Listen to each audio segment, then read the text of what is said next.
નમસ્કાર વિદ્યાર્થી મિત્રો, વેટ ડિજિટલ એજ્યુકેશનમાં હું લલિત વેકરિયા આપનું હાર્દિક સ્વાગત કરું છું। આપણે જોઈ રહ્યા છીએ ધોરણ 10ની અંદર એક મહત્વનું ભૂમિતિનું ચેપ્ટર અને એ છે 10મું ચેપ્ટર વર્તુળ। તો વર્તુળની અંદર આપણે આગળના વિડીયોમાં થિયરીની કેટલાક એવા મુદ્દાઓની ચર્ચા કરી। ખાસ મિત્રો, ભૂમિતિના ચેપ્ટરની અંદર થિયરીના નાના પોઈન્ટને તમારે ધ્યાનમાં રાખવા પડતા હોય છે કે જેથી કરીને ટૂંકા સવાલ, વૈકલ્પિક સવાલો છે, એક ગુણના સવાલો છે, એ સવાલોના માર્ક્સ ઘણા બધા વિદ્યાર્થીઓ જતા કરતા હોય છે, કારણ કે નાના મુદ્દાઓને એને ધ્યાનમાં લીધેલા હોતા નથી। તો આગળ પણ આપણે એક વિડીયોની અંદર વર્તુળની કેટલીક વાતો કરી, સ્પર્શકની વાતો કરી, વર્તુળને કેટલા સ્પર્શકો મળી શકે, તો આ બધી ચર્ચાઓ આગળના વિડીયોમાં આપણે કરી ચૂક્યા છીએ।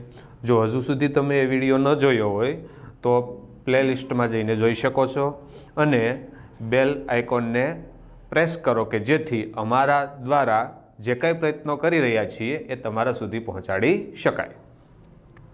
હવે આગળના વિડીયોની વાત કરીએ તો વર્તુળ પરના બિંદુમાંથી આપણને એક સ્પર્શક મળે છે, બહારના બિંદુમાંથી બે સ્પર્શક મળે છે અને વર્તુળની અંદર જો કોઈ બિંદુ હોય તો એમાંથી આપણને સ્પર્શક નહીં પરંતુ છેદિકા રેખા મળતી હોય છે। છેદિકા રેખાની વાત કરીએ તો વર્તુળને બે બિંદુમાં છેદતી રેખાને વર્તુળની છેદિકા કહે છે। તો એવા ઘણા બધા મુદ્દાઓની ચર્ચા આપણે આગળના વિડીયોમાં કરી ચૂક્યા છીએ। અહીં આપણે કેટલાક એવા નવા ટોપિક જોવાના છે કે જે મહત્વના છે। તો એમાં પહેલો ટોપિક છે આપણો બે સમકેન્દ્રી વર્તુળ।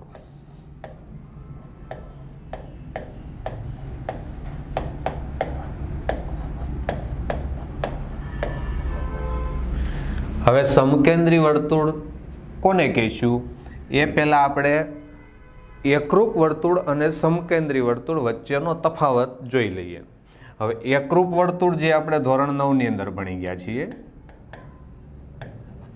અને સમકેન્દ્રી વર્તુળ જે આપણે અહીં જોવાના છે। હવે જોઈએ એકરૂપ વર્તુળ અને સમકેન્દ્રી વર્તુળ કોને કહીશું। હવે એકરૂપ વર્તુળમાં આપણને ખ્યાલ છે કે બંને વર્તુળની ત્રિજ્યા સમાન હોય। કેવી હોય? સમાન, પરંતુ કેન્દ્ર બિંદુ અલગ અલગ હોય છે। દાખલા તરીકે આપણે આ બે વર્તુળની વાત કરીએ તો આ પી કેન્દ્રિત વર્તુળ છે અને ક્યુ કેન્દ્રિત વર્તુળ છે। બંનેની ત્રિજ્યા 2 સેન્ટીમીટર હોય તો ત્રિજ્યા સમાન છે પરંતુ કેન્દ્ર બિંદુ કેવા છે? અલગ અલગ। તો એવા બે વર્તુળને એકરૂપ વર્તુળ કહેવાય છે। વાત કરીએ ત્રિજ્યા તો કે સમાન હશે અને કેન્દ્ર બિંદુ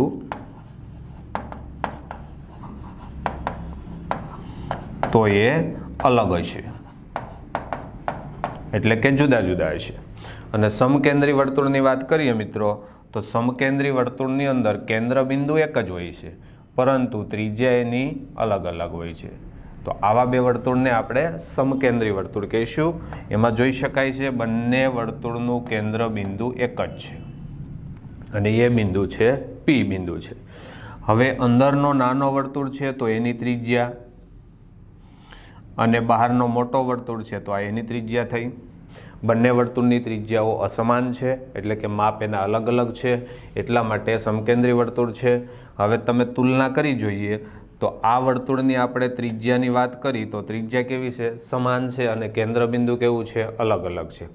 જ્યારે આ વર્તુળની આપણે ત્રિજ્યા સાથે વાત કરીએ તો ત્રિજ્યા કેવી છે? અલગ થશે, એટલે કે બંને વર્તુળની ત્રિજ્યા જુદા જુદા માપ દર્શાવે છે।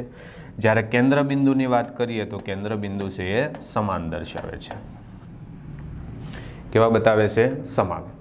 તો આના ઉપરથી આપણે સમકેન્દ્રી વર્તુળની વ્યાખ્યા સ્પષ્ટ કરી શકીએ કે જે બે વર્તુળનું કેન્દ્ર બિંદુ સમાન હોય પરંતુ ત્રિજ્યાઓ અલગ અલગ હોય તેવા બે વર્તુળને સમકેન્દ્રી વર્તુળ કહે છે।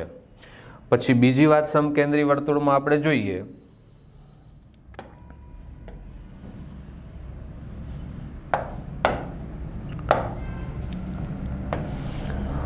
તો જેના કેટલાક દાખલા આપણે જોવાના છે તો એના માટે ખાસ જરૂરી છે હવે પી કેન્દ્રિત વર્તુળ, નાનો વર્તુળ અને મોટો વર્તુળ એટલે કે અંદરનો વર્તુળ અને બહારનો વર્તુળ બેયનું કેન્દ્ર બિંદુ એક જ છે, પરંતુ મોટા વર્તુળની જે જીવા છે એ નાના વર્તુળને સ્પર્શતી હોય, મોટા વર્તુળની જીવા છે એ નાના વર્તુળને સ્પર્શતી હોય. આ થઈ મોટા વર્તુળની જીવા એ બી, જે નાના વર્તુળને ક્યુ બિંદુમાં સ્પર્શે છે. તો આના પરથી કહી શકાય કે મોટા વર્તુળની જીવા એ નાના વર્તુળ માટે સ્પર્શક બને છે. શું બને છે? સ્પર્શક, કે જે નાના વર્તુળને ક્યુ બિંદુમાં એટલે કે એક બિંદુમાં સ્પર્શતી હોવાથી એ સ્પર્શક છે. હવે તમે જોઈ શકો છો કે પી ક્યુને આપણે જોડીએ તો એ નાના વર્તુળની ત્રિજ્યા થઈ, પીબીને આપણે જોડીએ તો એ મોટા વર્તુળની ત્રિજ્યા થઈ. કાટકોણ ત્રિકોણની રચના થાય છે, એટલે કોઈ પણ બે બાજુનું માપ આપણને આપેલું હોય તો ત્રીજી બાજુનું માપ આપણે પાયથાગોરસ પ્રમેય અનુસાર મેળવી શકીએ છીએ.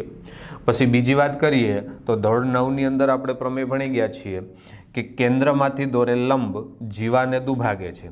હવે એ બી છે એ મોટા વર્તુળની જીવા છે અને પી બિંદુ છે એ મોટા વર્તુળનું કેન્દ્ર છે. એટલે ક્યુ બિંદુ છે એ રેખાખંડ એ બીનું મધ્ય બિંદુ થાય છે. ક્યુ બિંદુ ક્યુ એ બીનું મધ્ય બિંદુ બને છે, કારણ કે 9મા ધોરણની આપણને 9મા ધોરણના પ્રમેય અનુસાર આપણે કહી શકીએ. એટલે કે ક્યુ બિંદુ છે રેખાખંડ એ બીને બે સરખા ભાગની અંદર વિભાજન કરે છે. તો ઘણી વખત તમને આ જ આકૃતિ એટલે બે સમકેન્દ્રી વર્તુળ આધારિત ત્રિજ્યા શોધવાના દાખલા પણ પૂછી શકે અને જીવાની લંબાઈ શોધવાના દાખલા પણ પૂછી શકે. તો આપણને ખ્યાલ હોવો જોઈએ કે કેન્દ્રમાંથી દોરેલ લંબ એ જીવાને દુભાગે છે, એટલે કે બે સરખા ભાગ કરે છે. એટલે ક્યુ બિંદુ એ રેખાખંડ એ બીનું મધ્ય બિંદુ થઈ જાય. તો એના પરથી આપણે કહી શકીએ કે એક ક્યુ બરાબર ક્યુબી, એક ક્યુ બરાબર ક્યુબી. અને આખા રેખાખંડ સાથે એટલે કે એ બી સાથે એના સંબંધ આપણે જોવા હોય તો એ બી બરાબર 2 ગુણ્યા એક ક્યુ અથવા ક્યુબી. એક ક્યુ અને ક્યુબી કરતાં આખો રેખાખંડ એટલે કે જીવા એ બી છે બમણી હોઈ શકે, અને એક ક્યુ અથવા ક્યુબીનું જો મૂલ્ય આપણે જોઈતું હોય તો એ આખા રેખાખંડ એટલે કે રેખાખંડ એ બી કરતાં અડધો હોય છે, એટલે કે 1/2 એ બી કહી શકાય. તો આ થઈ સમકેન્દ્રી વર્તુળની વાત. ત્યાર પછી આપણે આગળ જોઈએ તો વાત આવે છે અંતઃવૃત્તની.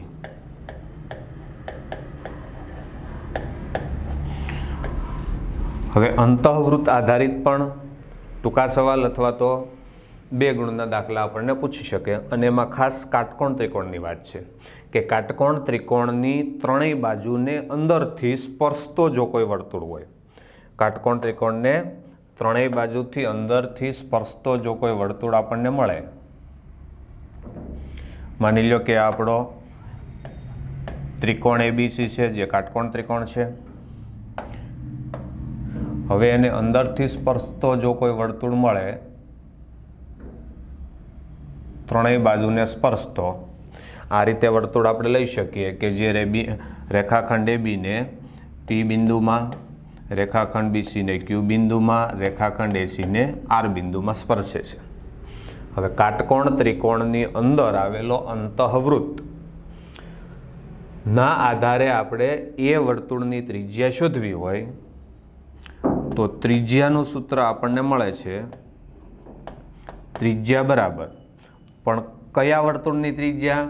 કાટકોણ ત્રિકોણની અંતઃવૃત્ત હોય એટલે કે કાટકોણ ત્રિકોણની ત્રણેય બાજુને અંદરથી સ્પર્શતો જો કોઈ વર્તુળ હોય તો એ વર્તુળની ત્રિજ્યા બરાબર કાટખૂણો સમાવતી બે બાજુનો સરવાળો એટલે AB પ્લસ BC માઇનસ કર્ણો એટલે AC, કાટખૂણો સમાવતી બે બાજુનો સરવાળો માઇનસ કર્ણ એના છેદમાં 2.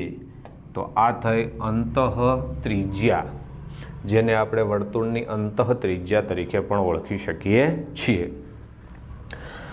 ત્યાર પછી આપણે વાત કરવાની છે બે વર્તુળોના સામાન્ય સ્પર્શકોની.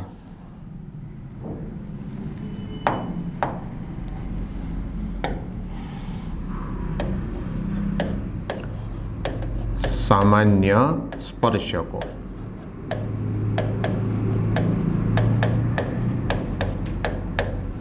તો આવા પણ ઘણી વખત આપણને ટૂંકા સવાલ પૂછી શકે.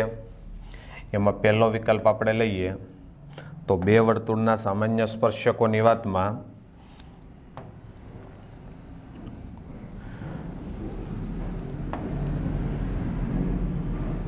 આ રીતના આપણને બે વર્તુળ આપેલા હોય, પી કેન્દ્રિત વર્તુળ છે અને ક્યુ કેન્દ્રિત વર્તુળ છે. હવે આ બંને વર્તુળના સામાન્ય સ્પર્શક કેટલા લઈ શકાય? તો આપણે જોઈ શકીએ કે પહેલો સ્પર્શક આ રીતે હોઈ શકે, આ બીજો સ્પર્શક થયો,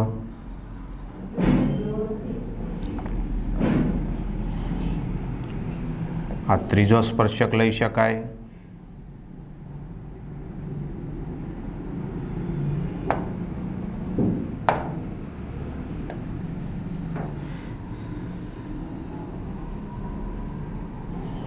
અને આ રીતે આમ ચોથો સ્પર્શક લઈ શકાય. એટલે ટૂંકમાં બે વર્તુળ જે પરસ્પર છેદતા નથી, એટલે બંને વર્તુળનું છેદગણ ખાલી ગણ છે, તો એવા વર્તુળ માટે સ્પર્શકની સંખ્યા કેટલી આવશે? તો કે 4 સંખ્યા આવશે. સામાન્ય સ્પર્શક કેટલા લઈ શકાય? 4. બીજા વિકલ્પમાં આપણે જોઈએ તો બંને વર્તુળો પરસ્પર કોઈ એક બિંદુમાં સ્પર્શતા હોય.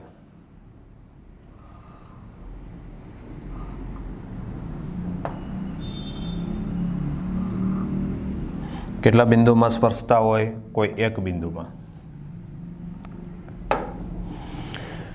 હવે અહીંયા આપણે જોઈ શકીએ કે સ્પર્શ બિંદુ છે પી બિંદુ. હવે આ વર્તુળ માટે સામાન્ય સ્પર્શક કેટલા હોઈ શકે? તો આ પહેલો સ્પર્શક આપણે લઈ શકીએ, આ બીજો સ્પર્શક લઈ શકીએ,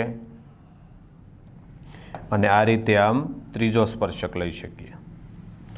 તો કહી શકાય કે પરસ્પર કોઈ એક બિંદુમાં સ્પર્શતા બે વર્તુળ જો હોય તો એના સામાન્ય સ્પર્શકો 3 મળે. કેટલા મળે? 3. આ ટૂંકા સવાલ ખાસ યાદ રાખજો કે જે ઘણી વખત પૂછાતા હોય છે. ત્રીજો વિકલ્પ આપણે લઈએ કે છેદ બિંદુ છે એ બે વર્તુળોનો છેદગણ કોઈ બે બિંદુ હોઈ શકે.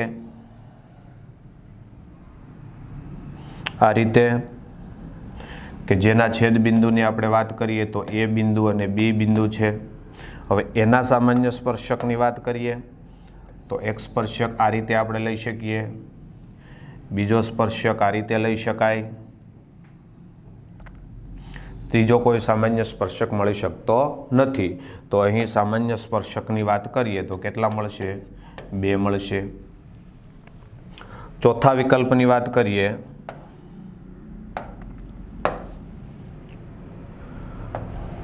તો આ થયું આપણું વર્તુળ. પછી અંદર વર્તુળ હોય કે જેનું સામાન્ય બિંદુ સ્પર્શ બિંદુ કોઈ એક જ બિંદુ હોઈ શકે.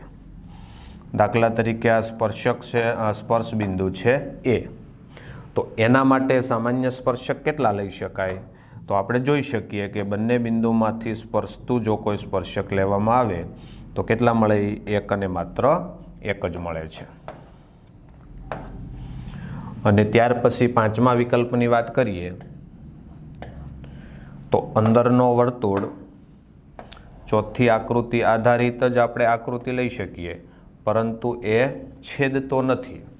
અહીંયા છેદબિંદુ મળતું નથી, જ્યારે અહીંયા એ બિંદુમાં એક બિંદુમાં છેદે છે. તો આ પરિસ્થિતિમાં કોઈ સ્પર્શક આપણે રચી શકતા નથી, એટલે સ્પર્શકની સંખ્યા કેટલી મળી શકે? 0. તો મિત્રો આની અંદર ખાસ ધ્યાન રાખજો કે બે વર્તુળની જ્યારે વાત કરવામાં આવે ત્યારે વધુમાં વધુ આપણને 4 સ્પર્શક મળે છે અને ઓછામાં ઓછો આપણને 0 સ્પર્શક એટલે એક પણ મળતો નથી. 4 પણ મળી શકે, 3 પણ મળી શકે, 2 પણ મળી શકે અને 1 પણ મળી શકે. હવે ઘણી વખત આવા પ્રશ્નો આપણને પૂછાતા હોય છે, પરંતુ એ આપણે ધ્યાન બહાર હોય છે. તો મિત્રો આજની થિયરીમાં આપણે એટલું રાખીએ. ખાસ વર્તુળ અંગેની જે થિયરી છે એના વિડીયોને ખાસ જોજો, અને જો કોઈ હજુ સુધી તમને કોઈ પણ પ્રકારનો પ્રોબ્લેમ હોય તો કમેન્ટ બોક્સની અંદર જરૂરથી જણાવજો. આજનો વિડીયો આપણે અહીંયા સુધી રાખીએ. અસ્તુ.